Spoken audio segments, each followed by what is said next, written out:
केंद्र में सही ढंग से और शांतिपूर्ण रूप से परीक्षा हुई, कदाचार मुक्त। केवल एक सेंटर बापू परीक्षा परिसर में अनियमितता हुई, जिस पर सम्यक विचारोपरांत आयोग ने उस परीक्षा को रद्द कर दिया है। कहना का कोई मतलब नहीं है। प्रश्न पत्र लीक होने का मतलब होता है 11 बजे के पहले लीक होना। 11 बजे के बाद सारे एग्जामिनी चले जाते हैं अपने कक्ष में और बाहर का गेट बंद कर दिया जाता है। वो बिल्कुल बाहरी दुनिया से कट ऑफ रहते हैं, जैमर लगा रहता है, मोबाइल फ़ोन उनके पास नहीं रहता है। 11 बजे के बाद अगर कोई प्रश्न पत्र बाहर भेज भी देता है तो किसी भी हाल में वो सॉल्व होकर परीक्षार्थी तक पहुंच ही नहीं सकता है। मई में संभावित तिथि है कि मुख्य परीक्षा लीजिए। आयोग के पास कोई ऐसा मामला विचाराधीन नहीं है कि परीक्षा को रद्द किया जाए। 4 जनवरी को पीटी। नमस्कार, आप देख रहे हैं न्यूज पीआर और मैं हूं आपके साथ ज्योति सिन्हा। देखिए, बीपीएससी 17वीं प्रीलिम्स परीक्षा को लेकर इस वक्त काफी ज्यादा बवाल मचा हुआ है।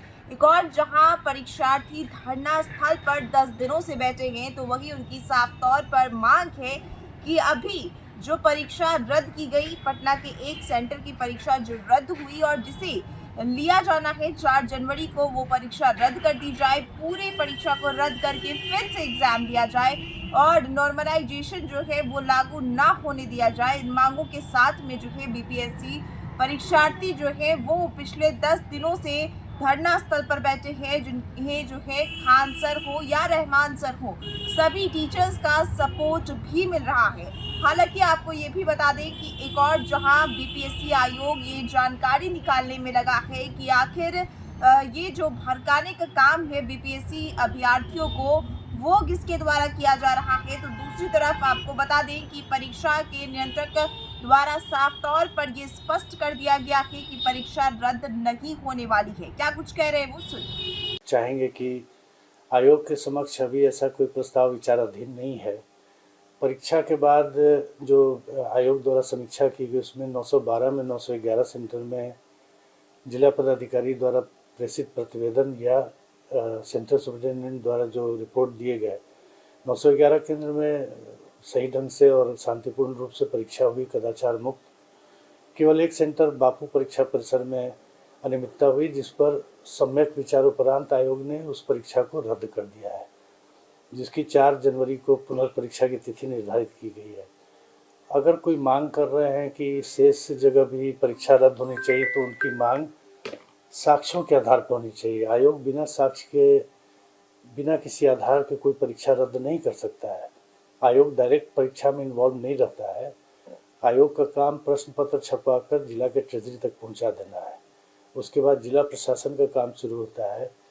तो जिला प्रशासन से जब तक ऐसा कोई प्रतिवेदन प्राप्त नहीं होगा कि कोई अनियमितता हुई, कोई दिक्कत हुई, कोई गड़बड़ी हुई, कदाचार हुआ, तब तक आयोग किसी परीक्षा को रद्द नहीं कर सकता है। और ऐसा अभी आयोग के सामने कोई मामला विचाराधीन नहीं है कि परीक्षा को रद्द किया जाए।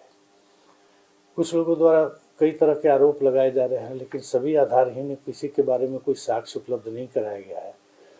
जैसे कुछ लोगों का कहना है, छात्रों का, कि कई केंद्रों पर सीसीटीवी और जैमर काम नहीं कर रहे थे। किसी कमरे में बैठा हुआ आदमी जिसके पास न मोबाइल है, वो परीक्षा देने आया हुआ है, उसको कैसे पता कि जैमर काम नहीं कर रहा और सीसीटीवी काम नहीं कर रहा है। इस तरह के मनगढ़ंत आरोपों को आयोग गंभीरता से नहीं लेता है। और जैमर काम कर रहे थे कि नहीं, सीसीटीवी काम कर रहा था कि नहीं, बायोमेट्रिक काम कर रहा था कि नहीं, ये सब मॉनिटरिंग आयोग के कंट्रोल रूम से होती है। कुछ जगह समस्या थी जिसको कि बात करके दूर कर लिया गया। सीसीटीवी और जैमर कोई मैंडेटरी थोड़ी है कि काम नहीं कर रहा था तो कोई परीक्षा में व्यवधान उत्पन्न हो गया। पहले परीक्षा नहीं होती थी सीसीटीवी और बिना जैमर के। तो ये कहना बिना किसी आधार के कोई मतलब नहीं है इसका, और बिल्कुल गलत आरोप है कि काम नहीं कर रहा था, क्योंकि अंदर बैठे हुए छात्र को बिल्कुल पता नहीं चल सकता कि कौन सा कैमरा काम कर रहा है, कौन सा ये जैमर काम नहीं कर रहा है।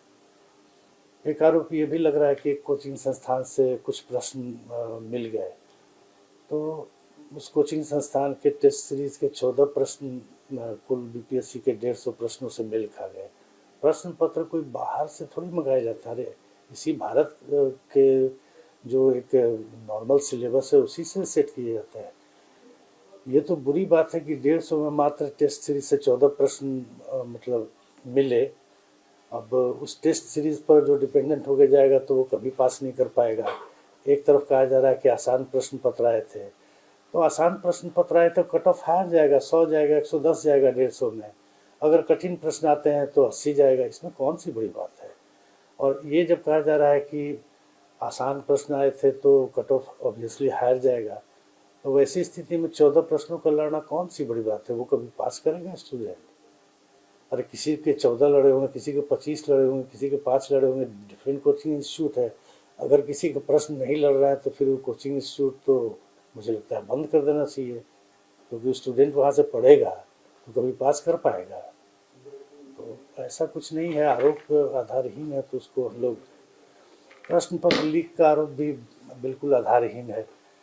1 बजे पहली बार ये हुआ था, जो बापू परीक्षा परिसर में जिन लोगों ने बाधा पहुंचाई परीक्षा में, तो प्रश्न पत्र 12:25 होते होते छीन करके और गेट के बाहर अपने साथियों को फेंक दिए। गेट के बाहर अलग जत्था खड़ा था जो प्रश्न पत्र को फोटो खींच के और वायरल किया। ये सब तो हम लोग जानते हैं, ये सब कहना का कोई मतलब नहीं है। प्रश्न पत्र लीक होने का मतलब होता है 11 बजे के पहले लीक होना।